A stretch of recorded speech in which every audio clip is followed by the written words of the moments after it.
Captain Lyra Nightwhisper moved through the thick forest like a shadow. Her pointed ears picked up every sound around her.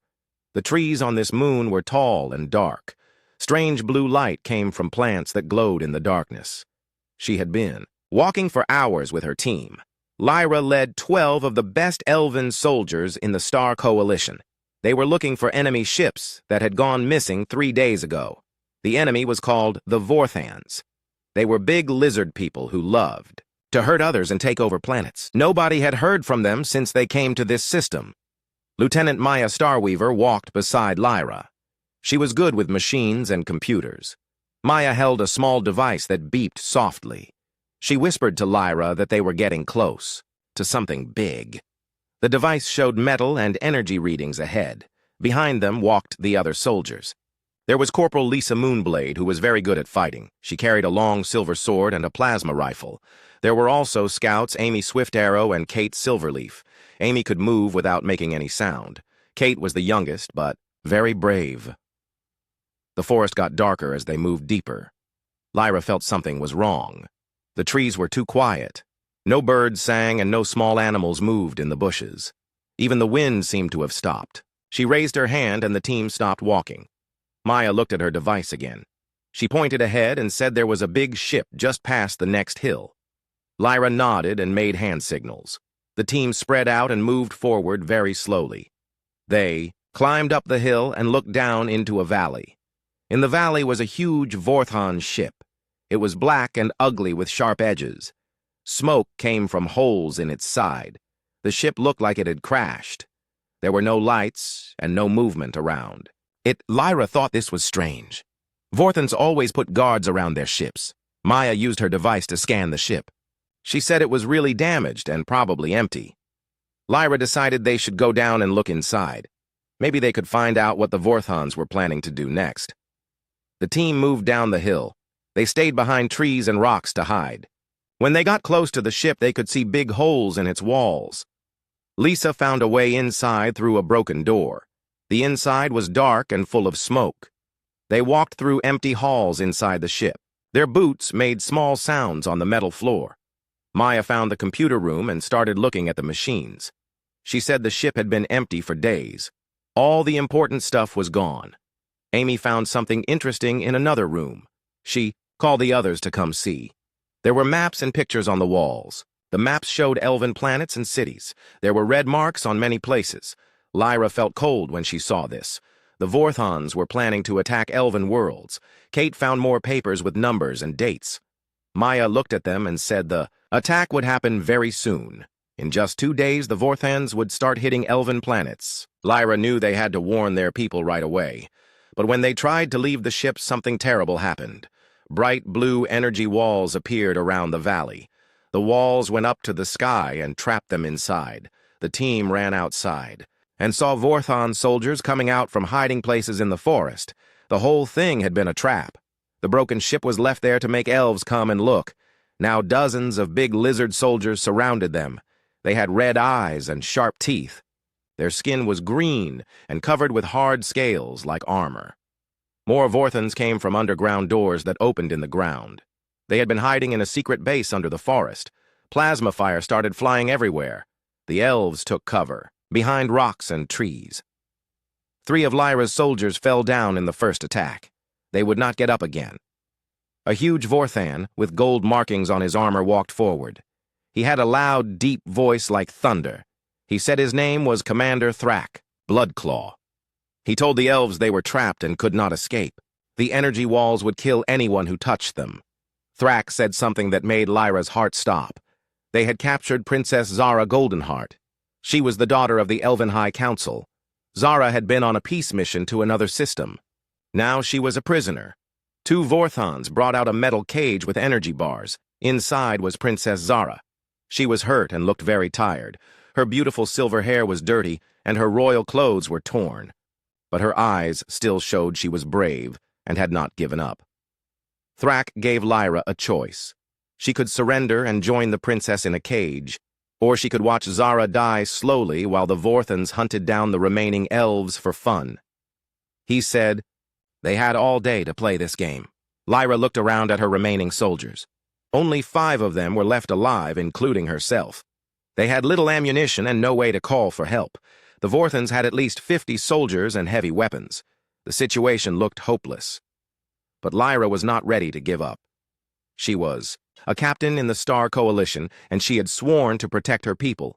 She told Thrak they would never surrender. The Vorthons laughed and started getting ready for a long fight. The battle for survival was about to begin. 3 hours passed since the trap closed around them. Lyra and her team were hiding behind old stone walls that stuck up from the ground. The walls were covered with strange writing that glowed softly in the dark. They were in some kind of ancient elven ruins that had been forgotten for hundreds of years. Maya Starweaver worked on her communication device. Her fingers moved fast over the small buttons. Sweat ran down her face as plasma bolts flew over their heads. She was trying to send a message to elven space, but the signal was very weak. They were too far away from home for anyone to hear them. Lisa Moonblade sat against a wall holding her leg. A Vorthon plasma bolt had hit her during the first attack. The wound was not too bad, but it hurt and made walking hard. She still held her rifle ready to fight. Her face was pale, but her eyes were still fierce. Amy Swift Arrow crawled back from where she had been watching the enemy. She told Lyra that more Vorthans were coming. Big machines were rolling through the forest toward them. The machines had huge guns and thick armor. Amy said they looked like they could blast through anything. Kate. Silverleaf was the youngest member of their team. She was only 20 years old, and this was her first real battle. Tears ran down her face as she looked at the bodies of their friends who had died. She kept saying they were all going to die far from home, and no one would ever know what happened to them. Lyra put her hand on Kate's shoulder and told her to be strong. They were not dead yet, and while they lived, there was still hope. But inside, Lyra felt the same fear. She was responsible for these soldiers, and she had led them into a trap. Maya suddenly made an excited sound. She had found something interesting about the ruins they were hiding in. Her device was picking up old energy patterns in the stone walls. She said this place used to have powerful defenses, but they had been turned off for a very long time. The ruins were called the Sanctuary of the First Light. Long ago, elven warriors had made their last stand here against an enemy that no longer existed. The ancient elves had built amazing weapons into the very stones, but the power crystals that ran everything had gone dark centuries ago. Lisa pointed to symbols carved into the wall near her. Even though she was hurt, she could read the old elven writing. It told the story of a great battle. The ancient elves had been surrounded just like they were now, but they had found a way to turn their sanctuary into a weapon that destroyed their enemies. Amy came back with more bad news. The Vorthons were setting up big guns that could level the entire area. She had counted at least 60 enemy soldiers, and more were still coming up from underground. They had flying drones with cameras watching every move the elves made. Through breaks in the stone walls, they could see Princess Zara in her energy cage. The Vorthons had put her where the elves could watch but not reach her. 2 guards stood by her cage at all times. Sometimes Commander Thrak would walk over and say mean things to make her cry. The princess was trying to stay brave, but Lyra could see she was scared. Zara was only 18 years old and had lived a protected life in the royal palace. She was not trained for war like they were, but she had not begged or asked the Vorthons to let her go. She was showing the dignity of royal blood. Maya worked on the ancient control panels she had found under some fallen stones. She said the old systems might still work if she could find a way to power them, but they would need a huge amount of energy to wake up defenses that had slept for so long. Kate stopped crying and started helping Maya clear rocks away from the old machines. She said if they were going to die anyway, they might as well try everything. Her fear was turning into anger, and that made her stronger. The Vorthon drones flew closer to their hiding place. Lisa shot one down with her rifle, but more took its place.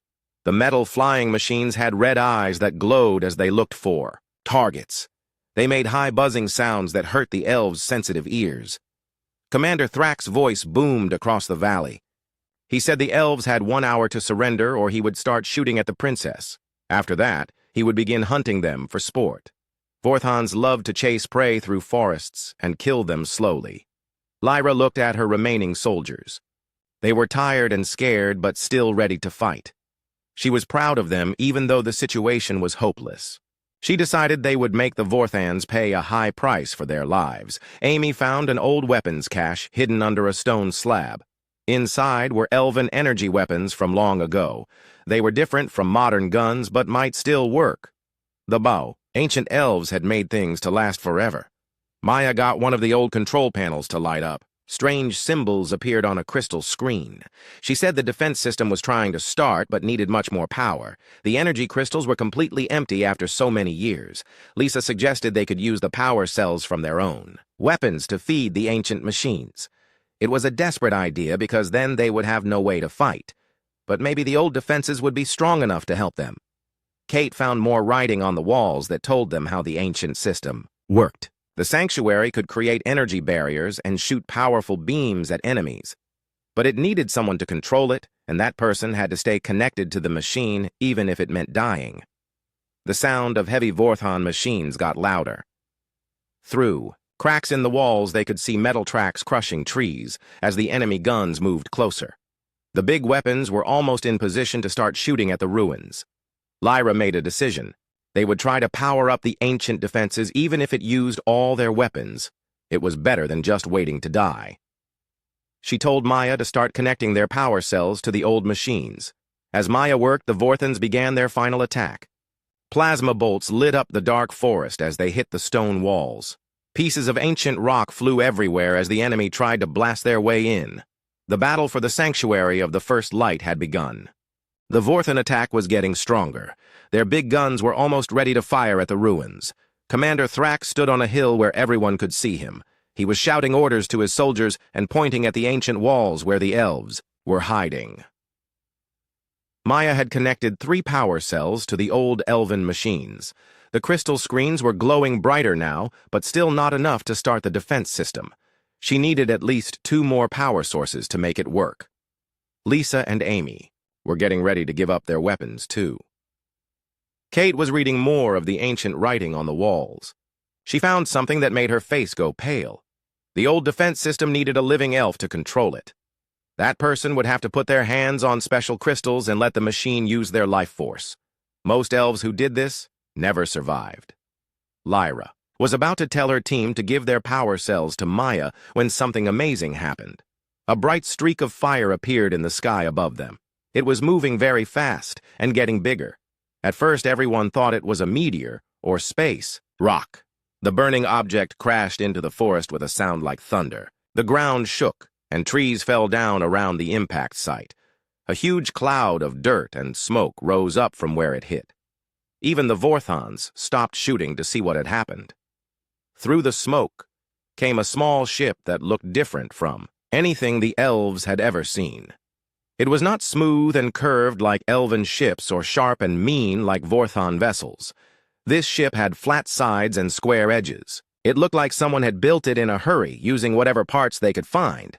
The ship's hull was black and covered with burn marks and dents. One wing was bent, and sparks came from holes in the metal. Whoever was flying it had been in a big fight before coming here. The engines made strange sounds as they finally stopped working. A door opened on the side of the crashed ship. Smoke poured out along with someone wearing a battlesuit. The person was smaller than a Vorthon, but bigger than an elf.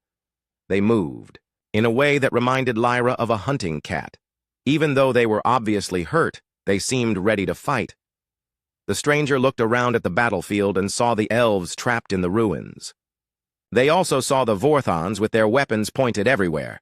The person reached up and took off their helmet. Long brown hair fell out and the elves could see it was a female. But she was not an elf or a Vorthon. Her ears were round instead of pointed.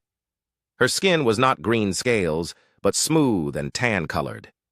Her eyes were brown and had a look that was both smart and dangerous. This was something completely new. The strange female called out in a voice that was strong and clear. She said her name was Rachel Torres, and she was from something called the United Earth Navy. Her ship had been damaged fighting pirates, and she needed to make an emergency landing. Rachel looked at the trapped elves and the Vorthan soldiers surrounding them. She could see Princess Zara in the energy cage and the bodies of dead elves on the ground. Without asking any questions, she started walking toward Lyra's position. Commander Thrak shouted at Rachel to stop. He said she was now a prisoner, too, and should surrender immediately. Rachel stopped walking and looked at the big Vorthon leader. She tilted her head like she was thinking about something funny. Instead of answering, Thrak, Rachel reached into her ship and pulled out a small device.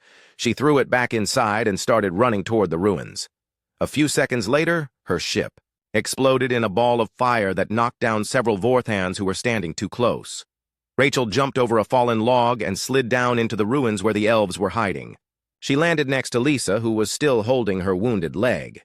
Without saying anything, Rachel opened a small box and started treating the injury with tools the elves had never seen before. Lyra asked Rachel who she was and why she was helping them. Rachel said she was from a planet called Earth where her people were called humans. She had been exploring this part of space when pirates attacked her ship. When she saw people being trapped and hurt, she decided to help because that was the right thing to do. The human female worked on Lisa's wound with amazing speed. Her tools seemed to heal the injury much faster than elven medicine could. In just a few minutes, Lisa said the pain was almost gone and she could walk normally again. Amy asked Rachel what humans were like. Rachel said they came from a dangerous world where everything tried to kill everything else. Humans had learned to survive by being tough and smart and never giving up. They were good at solving problems that seemed impossible. Kate wanted to know if there were more humans coming to help them. Rachel shook her head and said she was alone. Her people did not even know where she was right now. But she had some weapons and ideas that might give them a chance to escape. Maya showed Rachel the ancient elven defense system she was trying to repair. Rachel looked at the crystal screens and old machines with great interest. She said human technology was different, but she might be able to help. Sometimes the best solutions came from mixing different ideas together. The Vorthans were getting organized again after the surprise of Rachel's arrival. Commander Thrak was shouting at his soldiers to surround the ruins completely. He said one more alien would not change anything. They would capture or kill everyone before the day was over. Rachel opened a pack she had brought from her ship. Inside were weapons that looked strange but deadly. She also had small devices that beeped and flashed with lights. She told the elves that humans were very good at fighting when they were outnumbered. Lyra asked Rachel what her plan was. The human smiled in a way that was both friendly and scary.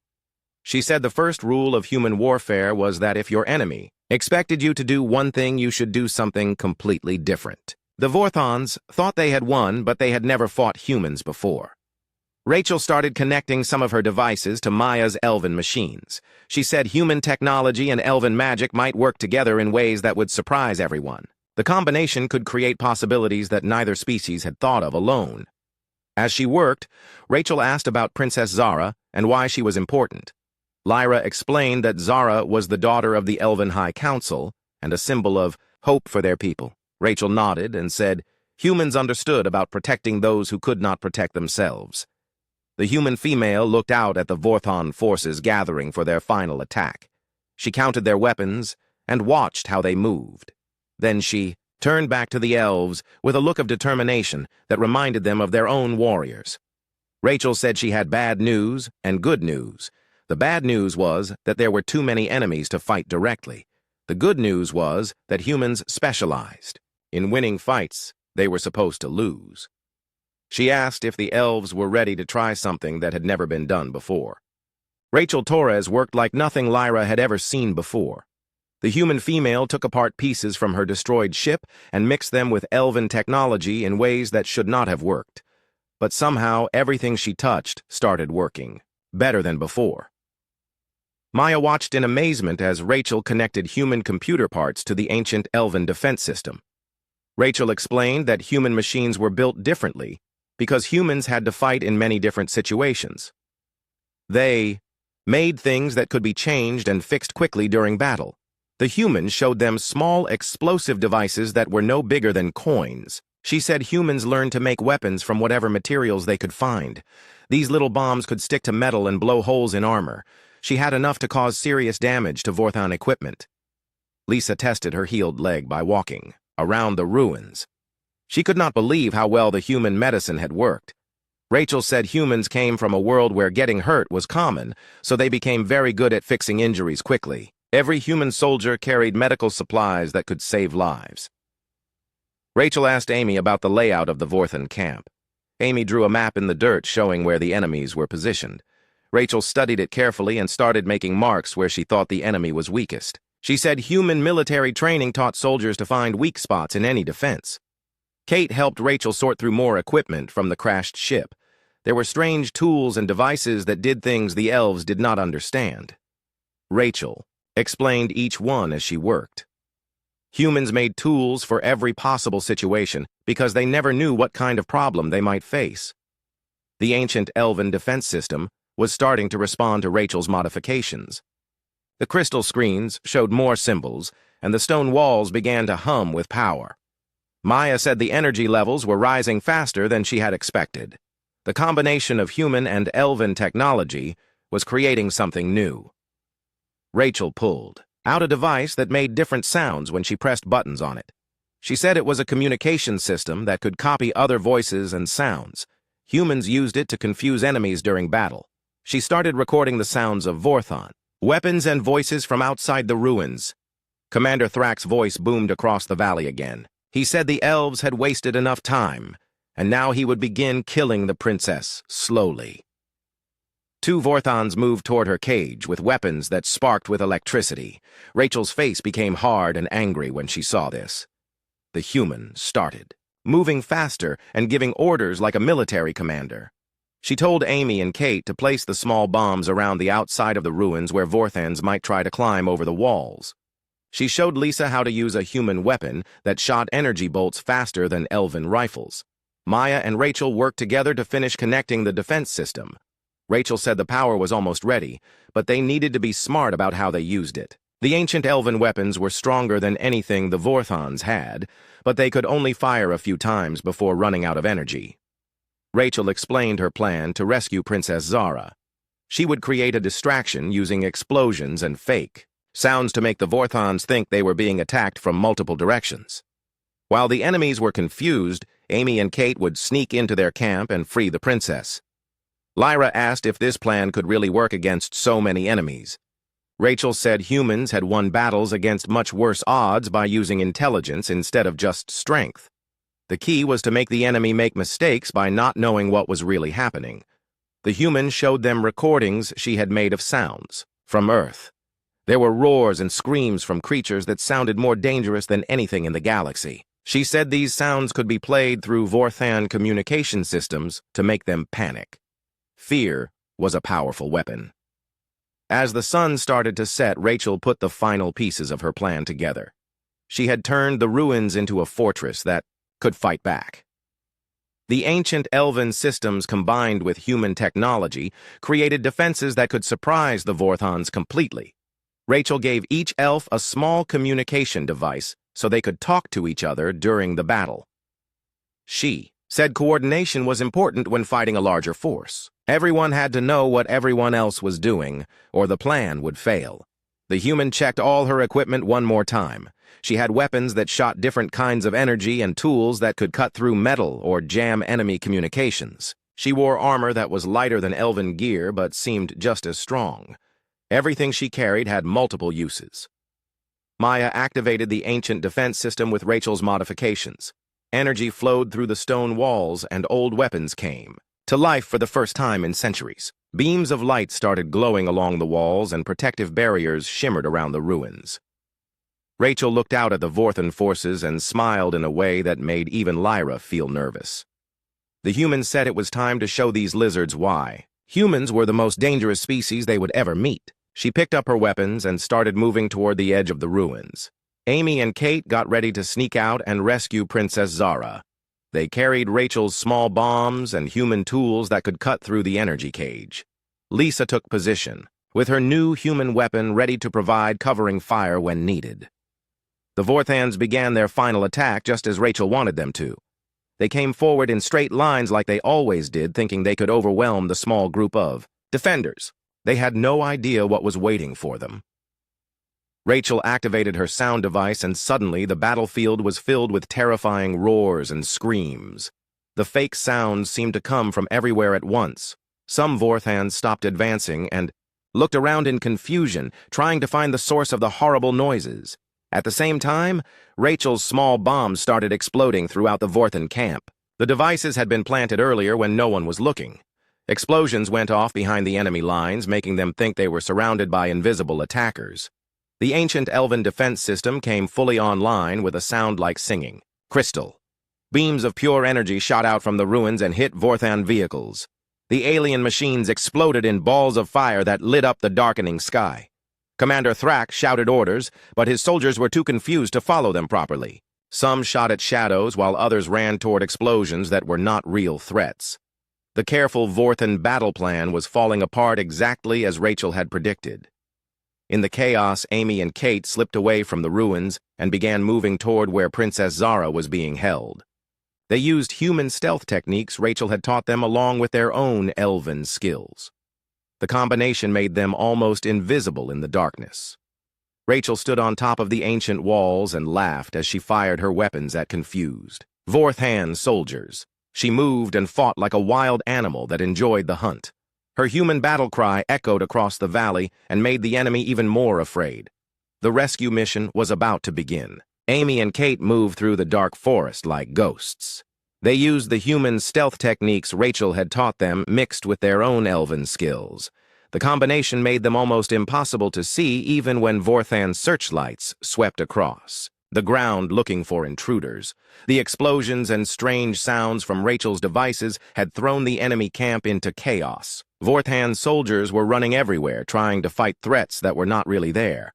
Some shot at their own shadows, while others called for help on radios that Rachel was jamming with human technology. Princess Zara sat in her energy cage, watching the confusion around her with hope in her eyes. She could see the lights from the ancient elven defenses and hear the sounds of battle. For the first time since being captured, she believed she might survive this terrible situation. Rachel stood on the walls of the ruins firing her weapons with deadly accuracy. Every shot hit a Vorthan vehicle or weapon position. She moved constantly so the enemy could not target her location. Her human armor absorbed plasma bolts that would have killed an elf instantly. Maya controlled the ancient defense system from inside the ruins. The combination of elven magic and human technology was working better than anyone had expected. Energy beams shot out from the stone walls and destroyed everything they touched. The old weapons were more powerful than modern ones, Lisa provided, covering fire with her human weapon. The strange rifle shot faster and hit harder than anything in the elven military. She could take down 3 Vorthan soldiers with a single burst of energy. The human weapons were designed for fighting against superior numbers. Commander Thrak realized his carefully planned attack was failing completely. He shouted orders to his remaining soldiers to fall back and regroup, but many of his troops were too scared or confused to follow commands properly. The human psychological warfare was working exactly as Rachel had planned. Amy reached the area where Princess Zara was being held prisoner. 2 Vorthan guards stood by the energy cage, but they were looking the wrong way because of all the explosions and noise. Amy used a human device to cut through the bars while Kate kept watch for more enemies. The rescue was going perfectly until one of the guards turned around and saw them. He raised his weapon to shoot, but Kate threw one of Rachel's small bombs at his feet. The explosion knocked both guards down and damaged the cage's power system. Princess Zara was free, but they still had to get her back to the ruins safely. Amy took the princess by the hand and started running toward the forest. Kate followed behind, them throwing more bombs to create confusion and block any Vorthans who tried to follow. Rachel saw the rescue team moving through the trees and increased her attack on the enemy positions. She wanted to keep the Vorthans busy so they would not notice 3 figures running away from their camp. Her weapons lit up the night as she destroyed anything that moved. Commander Thrak finally understood what was happening. The explosions and sounds were just tricks to hide a rescue mission. He gathered his best soldiers and started chasing after the escaped princess. His roar of anger could be heard across the entire valley. The ancient elven defense system was using up its power. Quickly, Maya warned Rachel that the energy crystals were almost empty. They had maybe 10 more minutes before the old weapons would stop working completely. After that, they would have to fight with just their personal weapons. Amy Kate and Princess Zara reached the ruins just as Thrak's soldiers started catching up to them. Rachel jumped down from the walls and landed in front of the enemy troops. She stood alone between them and the escaped princess with her weapons ready. Thrak pushed through his own soldiers and faced Rachel directly. The huge Vorthan commander was twice her size and covered in battle scars. His armor was thicker than tank plating, and his claws were as long as knives. He looked like he could tear a human apart with his bare hands. Rachel looked up at the giant lizard and smiled. She said humans might be smaller than Vorthans, but they were much smarter and harder to kill. She challenged Thrak to single combat while her friends escaped. The Vorthan commander laughed and accepted because he thought victory was certain. The fight began with Thrak swinging his massive claws at Rachel's head, but the human was not there when the claws arrived. She had rolled under his attack and come up behind him. Her knife found a gap in his armor and drew first blood. Thrak spun around faster than something his size should have been able to move, but Rachel was already somewhere else. She fought like water flowing around a rock. Every time he tried to hit her, she was moving in a different direction. The human used weapons and techniques the Vorthan had never seen before. She threw small explosives that stuck to his armor and blinded him with bright lights. When he swung his claws, she caught them with metal cables and used his own strength against him. Lyra and the other elves watched in amazement as this small, human female fought the most dangerous Vorthan warrior they had ever seen. Rachel moved like a dancer and struck like lightning. She was proving that humans could defeat enemies much larger than themselves through skill and intelligence. Thrak began to realize he was not fighting an ordinary opponent. This human fought with the cunning of a predator and the fury of a mother protecting her children. Every move she made had a purpose, and every attack found its target. The battle ended when Rachel used Thrak's own weight against him. She let him charge at her, then stepped aside at the last second. The huge Vorthan crashed into the stone wall of the ruins, and his neck broke with a sound like breaking wood. With their commander dead, the remaining Vorthan soldiers lost the will to fight. Some tried to run back to their ships, while others surrendered immediately. The few who kept fighting were quickly defeated by the combined human and elven forces. Rachel helped Maya send a message to elven space, warning them about the hidden Vorthan fleet. The communication included everything they had learned about enemy plans and positions. The elven military would be ready when the invasion came. Princess Zara thanked Rachel for saving her life and her people. She said humans were clearly a species that valued honor and courage above their own safety. She wanted to learn more about these amazing people who fought like heroes from ancient legends. Lyra offered Rachel a place in the Elven Star Coalition military. The humans said she would be honored to serve alongside such brave warriors. Together, they could teach each other new ways to fight and protect innocent people throughout the galaxy. As the sun rose over the forest moon, Rachel looked at her new friends and smiled. She had come here by accident, but found something better than she had expected. The partnership between humans and elves would change the balance of power in this part of space. The rescue mission was complete, but this was just the beginning of a much larger adventure. Rachel Torres had proven that humans belonged among the stars, and that the galaxy was about to become a much more interesting place.